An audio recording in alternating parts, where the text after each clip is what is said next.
So Genesis 39, just to recap, we've switched is the wrong term. We went through Jacob's life from chapter 25 up to 37, and then even though the text says it's still covering Jacob's life, and it is till the end of the book of Genesis, Joseph, kind of his son, one of his 12 sons, kind of steps to the forefront in the story. Joseph, at about 17 years old, he has a couple of dreams. They're dreams that God puts on his heart, kind of middle of the night, kind of wake up like, whoa, that was more than just a weird kind of zombie dream. That was like something like I can get my arms around. And in the two dreams, God basically tells Joseph that your family, you're going to step up in leadership and rulership, and your family is going to basically be underneath you, including your father. They're going to bow the knee to you. And Joseph, who was a little narcissist at the time, basically cannot tell these dreams quick enough, which really, really goes over well with his brothers, who already hate his guts because his father makes the lovely mistake in parenting of doting on Joseph as his favorite. So the other 10 guys are completely unimportant compared to how Jacob feels about his one son Joseph. And he throws this multicolored coat on that goes all the way to his ankles, all the way to the end of his wrists, so that he doesn't have to work. And then Joseph, proudly the narcissist, wears the coat around as this false identity. And you can listen to those messages if you want. And so the hatred is just brewing in the brothers. Joseph goes up on his father's command to check on the brothers who are way up north, 60 or so miles up north, tending their flocks.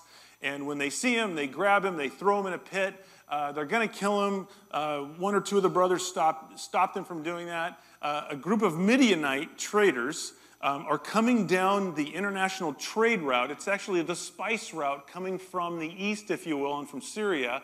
And they're bringing all these spices, and they're going to go down through the Palestinian area, and they're going to sell all these spices in Egypt. They roll through, they grab Joseph out of the pit, they sell him to the Midianites. He rides in the back of a cage to Egypt, and he's sold to a man named Potiphar. And Potiphar, we'll find out, is probably around second in command, or he's definitely reporting directly to the Pharaoh. And so the text we're going to start in, we're going to cover the whole chapter 39 this morning. We'll start in verse 1. It says this: Now Joseph had been brought down to Egypt, in a cage, by the way, and Potiphar, an officer of Pharaoh, the captain of the guard, an Egyptian, had bought him from the Ishmaelites who had brought him down there. It's interesting. Chapter 37 ends with Joseph was sold, and then there's this weird little interlude in chapter 38 that you can listen to Jeff's sermon on that really doesn't tie in with this so much. And then in chapter 39, it begins with not sold but purchased. So the coin is flipped over, and now we're going to look at the purchased Joseph rather than the sold Joseph. Protect you people. It still didn't help the Shamu section, but that doesn't matter. At this point in the story, you have to be putting yourself in Joseph's place, I think, for a second, right? And wondering how he's feeling. I mean, if I'm Joseph, I'm thinking, thanks for those two dreams of clarification, God, because they're really not panning out at all, right? You gave me these dreams to give me a sense. You gave me this kind of leading, if you will. You gave me a sense life was going to work. And everything that is going on in my life is exactly the opposite of what you told me in these dreams. You could feel that in your own soul. Let's read on, verse 2.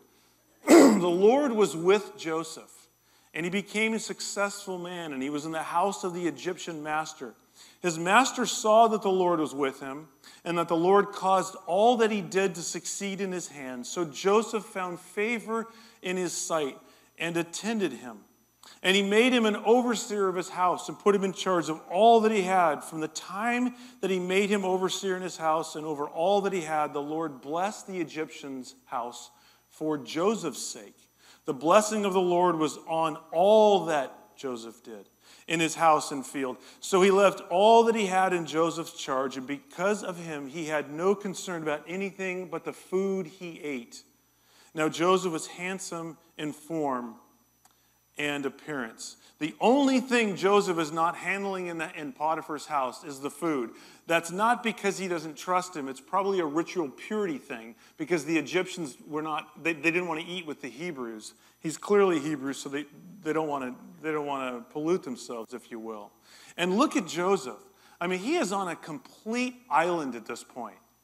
No family, no friends, no culture that he knows. The food doesn't make sense to him if you've traveled abroad. I mean, the food doesn't even work for him, right? The language doesn't work for him. There is nothing in this place that feels familiar to Joseph.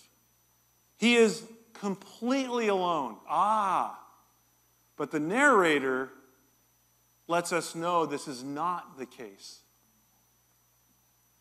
This God of ours, who seems to have completely disappeared from Joseph's life, is anything but gone.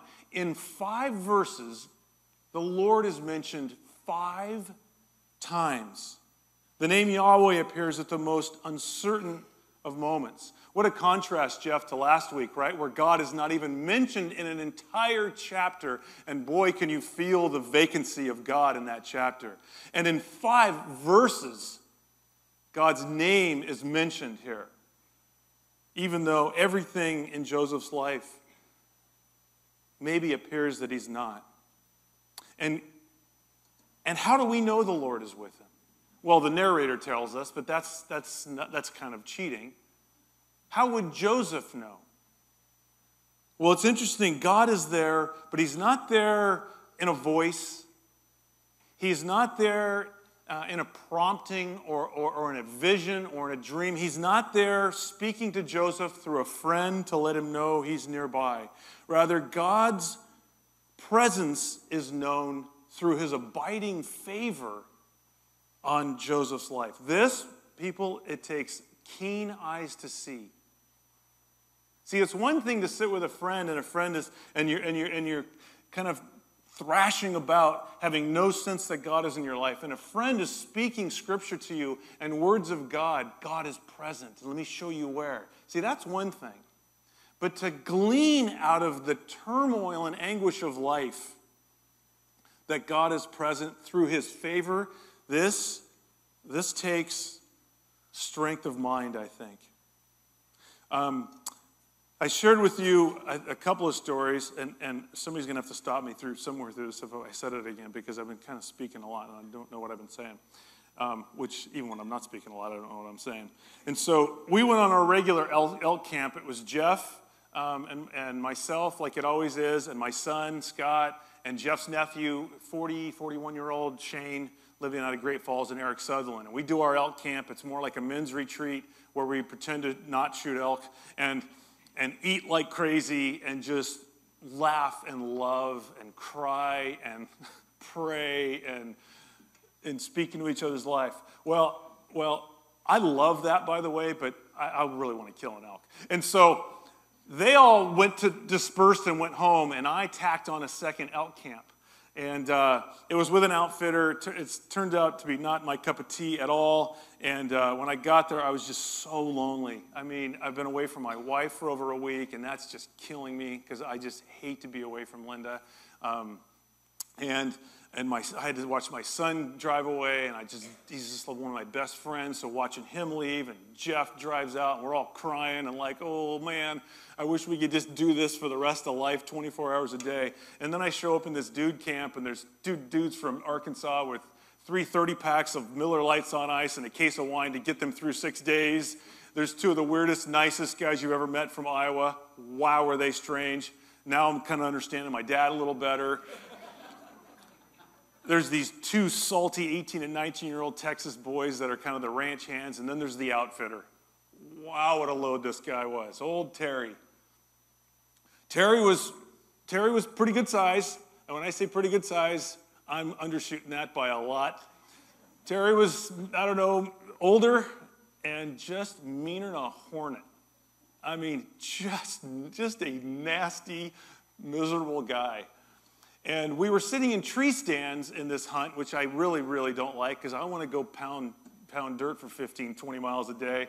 and I'm sitting in a stand, 15, 20 feet off the ground, which I don't like heights anyway, and the wind's blowing 30 miles an hour, and the tree's moving all over, and all I want to do is just get out of the tree, but I'm not supposed to. About a day and a half into this thing, I just want to stick a fork in my eyeballs. I want to get out of here so bad, right? So in such a lesser mode than Joseph, but I feel so alone, and I'm saying that to God. I feel so alone. I mean, I'm with nobody here that has a sense of you. And the afternoon of the second day, this crusty outfitter was in his truck, and he yells over and he goes, "Doug, get in the truck." It's just, after slightly kind of wetting myself, I jumped in the truck thinking, what did I do to tick this guy off? I've been sitting in a tree.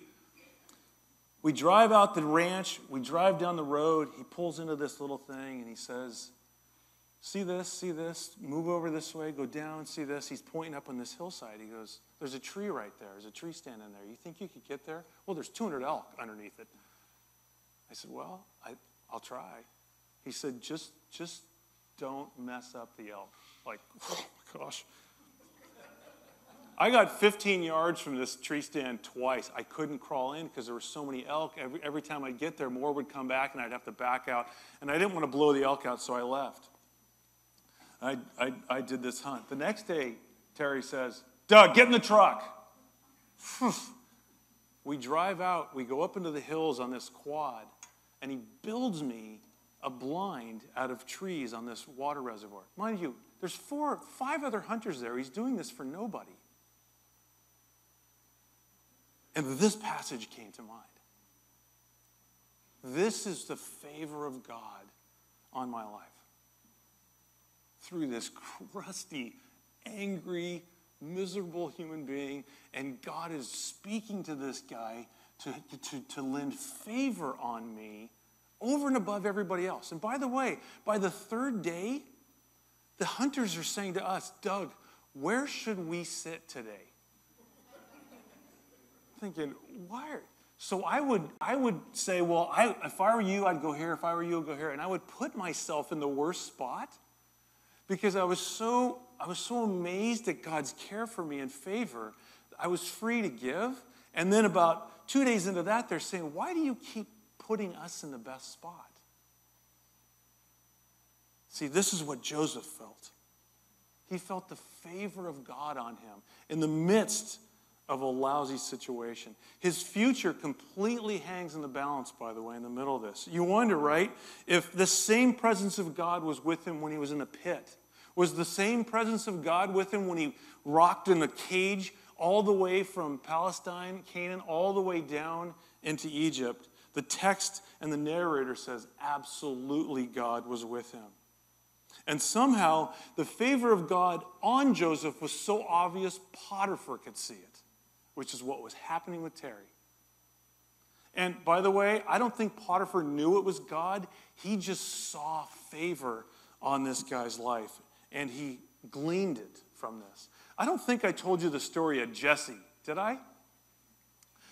I'm going to say this really carefully so I don't clear out more people from the church. So one day, the first elk camp, it's the men's retreat elk camp, my son Scott and Eric and I were hunting, and man, we hit it hard. I wanted to take them to one area that they'd never been, so I'm kind of guiding them down, and we dropped down 1,400 feet, and I don't know, we were 7-8 miles out, and then we got into some elk, and we climbed half the ridge, and we're hunting for 2 or 3 more hours, and next thing you know, those 2 idiots said, well, let's not go down and out, let's just go to the top and go back to the truck. Well, I knew that was a long way, so stupid me listened to them. So we go, did I tell this story? Did I? Oh, okay, good. I thought I heard yeah.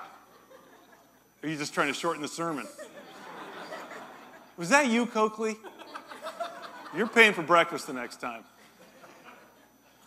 Long story short, we are way over 15 miles.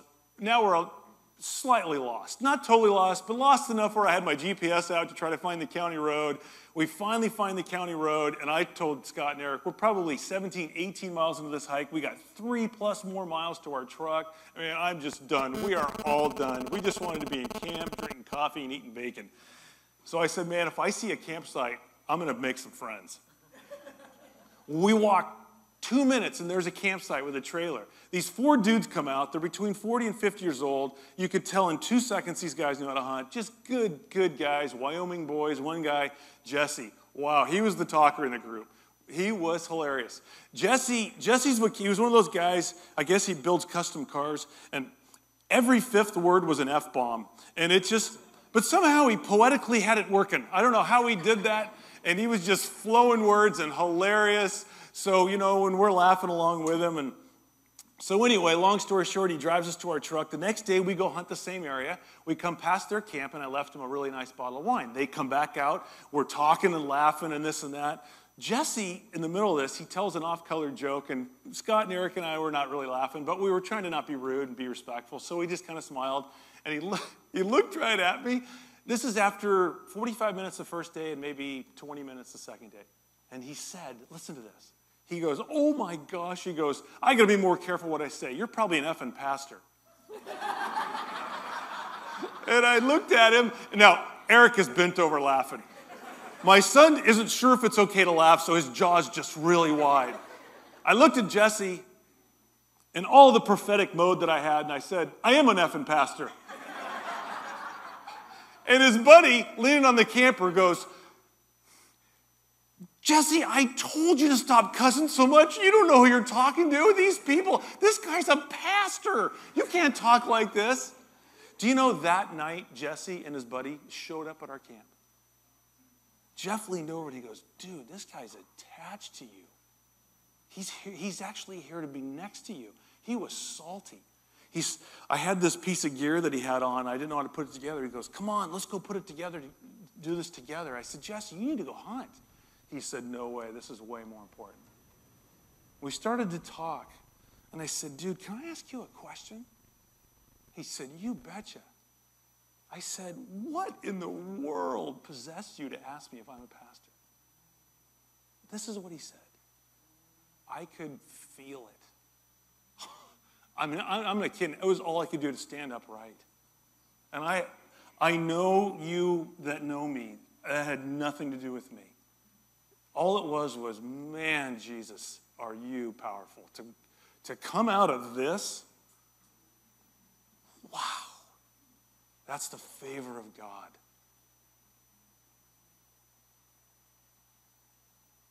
From a worldview, Joseph is under Potiphar, but he's under God, actually. And we need to remember this. And God blessing Potiphar, by the way, should remind us what God said would happen to his people when he told Abraham in Genesis 12. I will bless those that bless you. And just a side note, this all looks so instantaneous.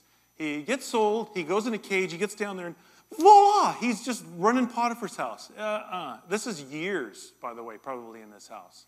I mean, this is 13 years of jail time and working his way up, in this process and then going back to jail. It's years where he had to glean this. Verse 7.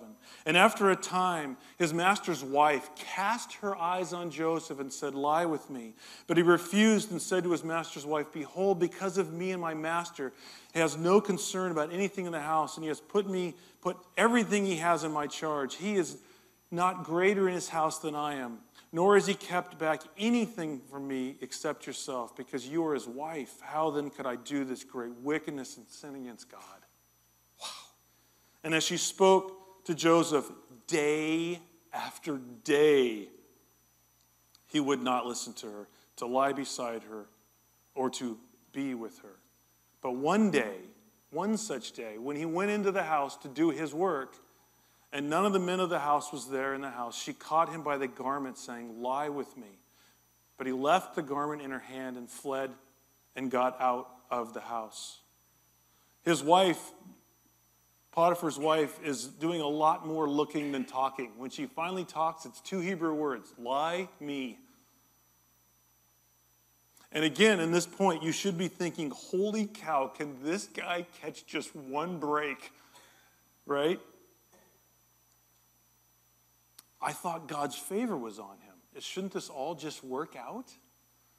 See, we forget the other side of this, which is it's a dark world that works against us. And it's a dark force that runs this dark world that works against us. So when we see the favor of God, we should be stunned every time. By the way, and I hate to use this stupid illustration for Joseph's life because it's ridiculous, but I shot a 1,000-pound elk and never found it. And you know why I didn't find it? Because Terry wanted to limit how much we could look. He didn't want to spook all the elk out because he had a bunch of paying customers coming in 24 hours. It was basically borderline unethical. But it's his show, it's not my show. I don't need an elk that bad. So was God's favor on me through Terry, or was it not on me? Well, of course it was, but you're also in a world where God's favor is not necessarily permeating everything. And darkness works against us. And Joseph gives 2 reasons he won't do this. First of all, I will not treat my employer distrustfully. And second of all, I won't treat God distrustfully. It's like Joseph knew the Proverbs before they were written. Proverbs 6 and 7 deal with this so eloquently. Listen to what it says in Proverbs 6. He who commits adultery lacks sense. He who does it destroys himself. He will get wounds and dishonor, and disgrace will not be wiped away. For jealousy makes a man furious, and he will not spare when he takes revenge. He will accept no compensation. He will refuse, though you multiply gifts. Proverbs 7 is even more direct. He does not know that it will cost him his life. It's interesting to me that Proverbs 6 and 7 don't say don't cheat on your spouse or don't commit adultery because it's wrong, even though it is. It doesn't say don't do it because the Torah says not to. What it says is you'll be disgraced and humiliated, and it will cost you your life. More on that in a minute. Just some quick observations about how Joseph handles this, which I've gleaned for years, and it's been so helpful. I love how Joseph gives such a wide berth to this temptation. Verse 10 actually says he won't allow himself to even be close to this woman. He's going around her. You know in Proverbs 7 what it says? The man that falls to this adulteress? What it says is the man took the path near her house, and then he fell, by the way. That man is toying with it. Joseph does not toy with it. And by the way, there's nothing wrong with being tempted. We feel bad so often when temptation to do the wrong thing comes our way. The temptation is the temptation. It's outside of us. It has nothing to do with us. So there's no reason to feel bad about it. It's how we handle it. And Joseph's answer is, I'm not going to toy with it. He keeps it away from himself. And you can see his innocence in verse 11. It says, one such day, he's just going about his business, and it's coming at him. The second thing that I notice about him is how single-minded he is compared to this woman. She's completely duplicitous. She's kissing her husband on the cheek as he goes to a business trip while she's conjuring up how to get Joseph into her bedroom at the same time. But not Joseph. This guy lives simply. This is one of the greatest things I've learned from my father. I can remember being a boy, and my dad would say to me, here's how it works, Doug. I'm a little boy, and he would say, if there's a disagreement between God and I, he's right. Isn't that beautiful? He lives still at 85 this simply. I know the wisdom of God is greater than my wisdom. Therefore, when we have a disagreement, I go with him every time. The last thing he does, quite frankly, is he just runs his tail off. By the way, this word for garment in Hebrew is the same for the inner garment and the outer. So we don't know which one he left, so I'm not sure how he's looking. I'll tell you what he gets in 2 Timothy chapter 2 that says, flee temptation. And notice, this is so helpful, I think, to see how aggressive this woman gets, right? This is what darkness is like. Don't reason with darkness. Don't sit there and go through a conversation to see if it's going to work or not. So what does this look like? What does this look like to flee in this sense? Well, I will share a few things that I do to flee this area so that I'm single-minded in my devotion to my wife. And these are Doug things. So does everybody get that? I'm not telling you what to do. I'm telling you what has worked for me. I don't have certain channels in my house. You know, I don't have Showtime and Cinemax and HBO. I just don't need it piped into my house. I have enough trouble in this area. I don't need a hose bringing it in at the same time. I do not, when I go on business trips, eat by myself with someone of the opposite sex. I never do it. Why? It just isn't smart. That may sound really prudish, but man, I've been married to the same woman for 30 years, and she and I were just holding each other as I left the house in Santa Cruz. Her to go grout my nephew's tile and me to come here.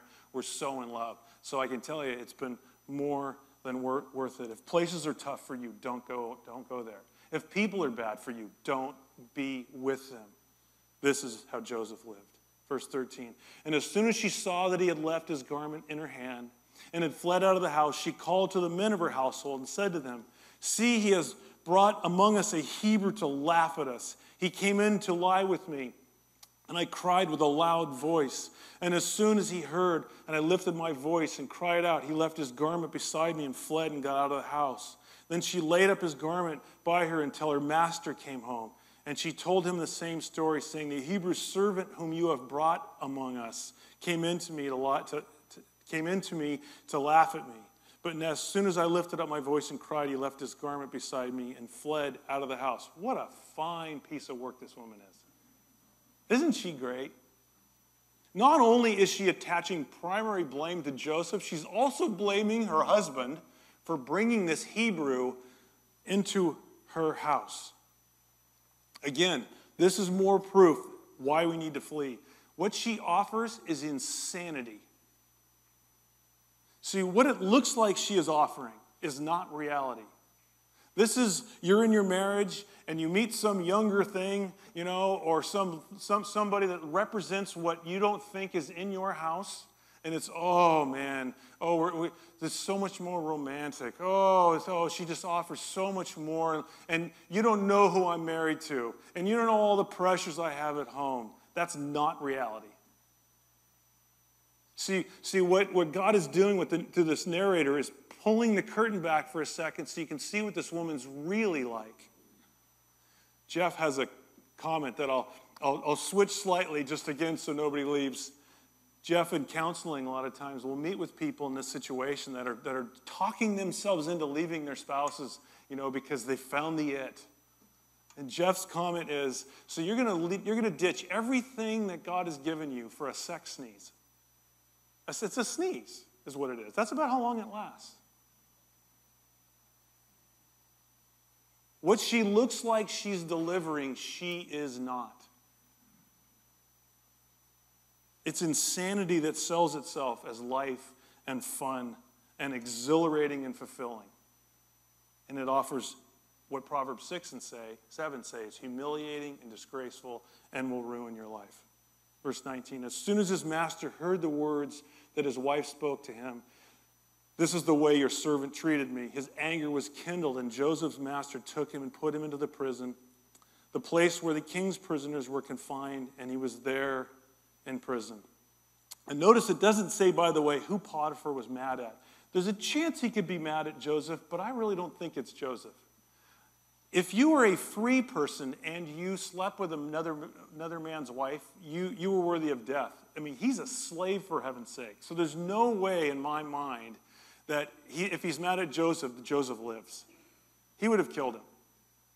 I think Potiphar's like, man, this guy was so great, and God was blessing me. There was favor on me because of him, and woman, look what you did. This is what I think he's really thinking. And again, Joseph seems to be right back in that cistern again, waiting to be sold. After all this time, slowly working his way out of the pit, he's in the pit all over again. And again, we have to ask that question. Where is God in all of this? Verse 21. But the Lord was with Joseph and showed him steadfast love and gave him favor in the sight of the keeper of the prison. Again, God's not present in a voice or an internal thumping, right? A leading, a guiding. He's not there through a friend. He's there by his abiding favor on his life. And this, by the way, this favor is in the midst of intense anguish. See, this is what Joseph needed. You know, I don't care if you have to get on the ground with a magnifying glass. God, where's your favor in the midst of what I'm going through? Because I know it's here, I'll find it. And that will remind me that you're with me. And by the way, we have no idea how this would have turned out had God's favor not been on him. And you and I don't know either. We're looking at our situations saying, oh my gosh, God, where are you? And getting upset with him, even though it's our internal expectation of a world that is dark that we think is somehow light. And then we don't know how bad the situation really would be if God were not withholding darkness further from us. And also, by the way, she looks like she has all the power and Joseph has none. God is the one, as the great puppeteer, who's moving strings. She looks like she's got this whole thing wired. What does she have? A broken marriage and a guy's robe that he's not in anymore. And I would imagine that house did not run very well after Joseph left because God's favor gets removed. Joseph, the one who looks like he has nothing, has everything because God is with him. I want to close with two thoughts. Let's finish 22 and 23. The keeper of the prison put Joseph in charge of all the prisoners who were in the prison. Whatever was done there, he was the one who did it. The keeper of the prison paid no attention to anything that was in Joseph's charge because the Lord was with him. And whatever he did, the Lord made it successful. The first thought that hits me is Joseph did the right thing over and over. And how does it work out? His dad says, do me a favor, go up north and check on your brothers. He listens to his father, he honors his father, he does the right thing, and he gets sold as a slave. He works for Potiphar with the utmost of integrity and trustworthiness and not sleeping with the guy's wife. And what happens to him? He's back in prison. So often I think we have this algorithm in our head of how life is supposed to work. Do the right thing and life will work. Doing the right thing and life just working is clearly not the case in this guy's life. It doesn't mean, of course, that we don't want to do the right thing because you don't know how bad this would have been had Joseph not lived well. But we should have our little algorithm of cleanness blown up as we look at Joseph's life. Ask Jesus how well it worked out for him in his earthly life to do the right thing. Life must be lived in the face of deceit and seduction and hurtfulness and unfairness and darkness. Life needs to be lived by us with the Spirit of Jesus resident in us at great risk. This is the only way we will experience the passion and life that God lived when he came down on earth as Jesus. When we experience the things that Joseph is experiencing, even when we do the right thing, we are literally living out the road to Calvary that Jesus did. I've said this before and I'll say it again. Do you realize this minuscule little life on earth that we live, in the span of eternity, this little section we're living is the only chance we have to actually relate with Jesus' life on earth.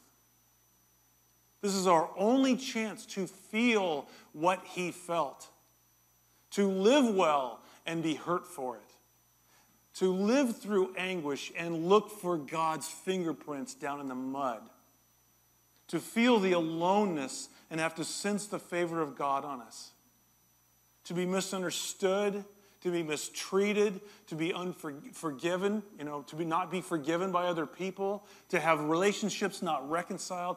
This is our only chance in life, meaning in eternity, to actually understand Jesus. I think that's a grand, noble thing we've been given. The second comment, and I want to end with this because it's so important, because I don't want somebody to walk out going, I didn't do what Joseph did, and I blew up my family, or I've blown up my marriage, I've blown up life by not doing what he did, And this is what we want to remember. And it's exactly what Jeff talked about so much last week. Jesus is the initiator of resurrection. Meaning we are then, when we bind ourselves to Jesus in faith, when we say, I will follow you, we are part of his resurrection.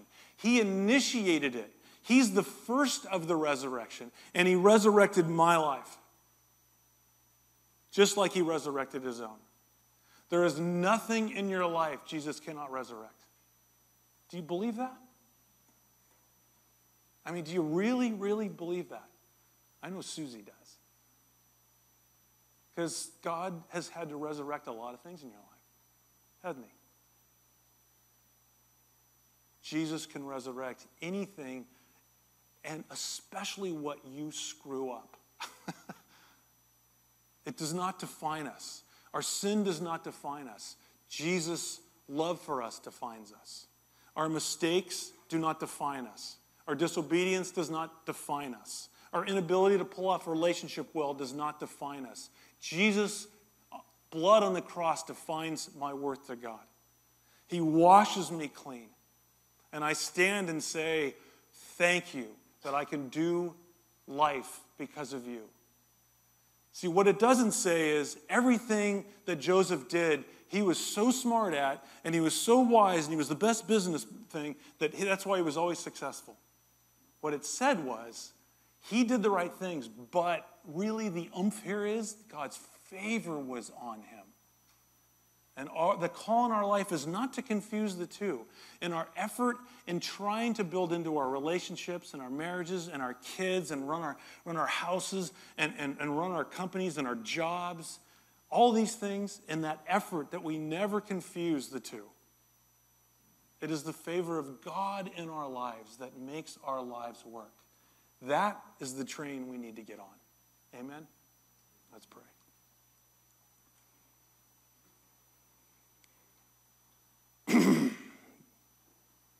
God, I'm not smart enough to know by even a smidgen what is going on in this room right now with each individual in their lives. I don't know the myriad of mistakes that we've made in our past. I don't know the anguish of the moment right now that we find ourselves in, either at home or at work, or just with ourselves. But I know you do.